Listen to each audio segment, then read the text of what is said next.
চারা জবা গাছটির 3টে ডালে 3 রকম কালারের জবা গাছের গ্রাফটিং বাঁধা হয়েছিল। হঠাৎ করে পাতাগুলি তার বিবর্ণ আকার ধারণ করেছে এবং গাছের গ্রোথ পুরোপুরি মাত্রায় থেমে গেছে।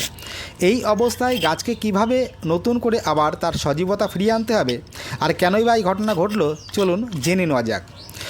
এই গাছটি তৈরি করা হয়েছিল 4 ইঞ্চি ছোট্ট একটি পটের মধ্যে মোটা লাল বালির সহযোগে, যার কারণে মূলের ডেভেলপমেন্ট অতিমাত্রায় হয়েছে, অর্থাৎ পুরোপুরি মাত্রায় রুট বাউন্ড হয়ে গেছে। আর এই রুট বাউন্ড অতিমাত্রায় হওয়ার কারণেই কিন্তু এই সমস্যা দেখা দিয়েছে।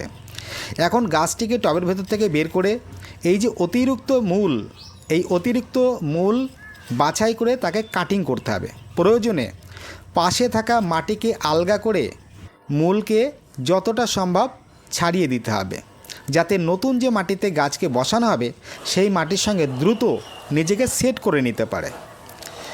এবার প্রথম আমরা নেব এই ধরনের গাছের জন্য 8 ইঞ্চি টব। তাতে নিচের যে ছিদ্র থাকবে তাতে খোলামকুচি দিয়ে মোটা লাল বালির সহযোগে বা স্টোন চিপ দিয়ে ধানের চিটে কিছুটা পরিমাণ দিয়ে সুপার ড্রেনেজ সিস্টেম তৈরি করে আমাদের মাটি দিতে হবে।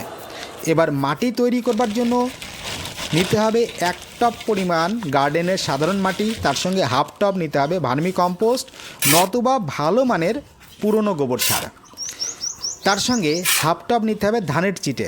যদি ধানের চিটে না থাকে সেক্ষেত্রে কোকোপিট মেশালে আগে জল দিয়ে ভালো করে ধুয়ে নিয়ে রোদে শুকিয়ে তারপর মেশাতে হবে।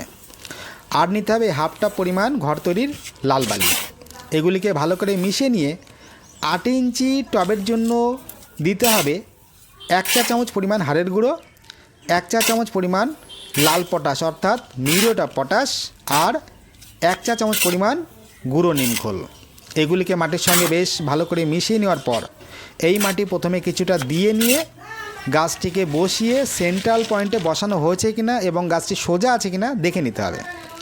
তারপর মাটি দিয়ে ভরাট করতে হবে। খেয়াল রাখতে হবে ওপরের দিক থেকে যেন 1 ইঞ্চি পরিমাপে গ্যাপ থাকে, কারণ পরবর্তী সময়ে পরিচর্যার জন্য আমাদের এই গ্যাপটা রাখতে হবে।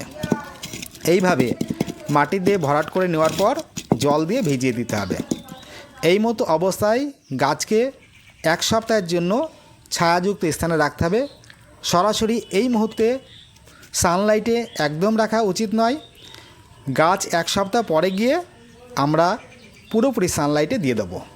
তাহলে কী হবে, গাছটি দ্রুত মাটির সঙ্গে নিজেকে মানিয়ে নিতে পারবে এবং ফিডার রুট চলে আসলে তখন পুরোপুরি মাত্রায় রোদে দিয়ে দিলেও গাছ আর বিপদে পড়ার কোনো প্রকার ভয় থাকবে না।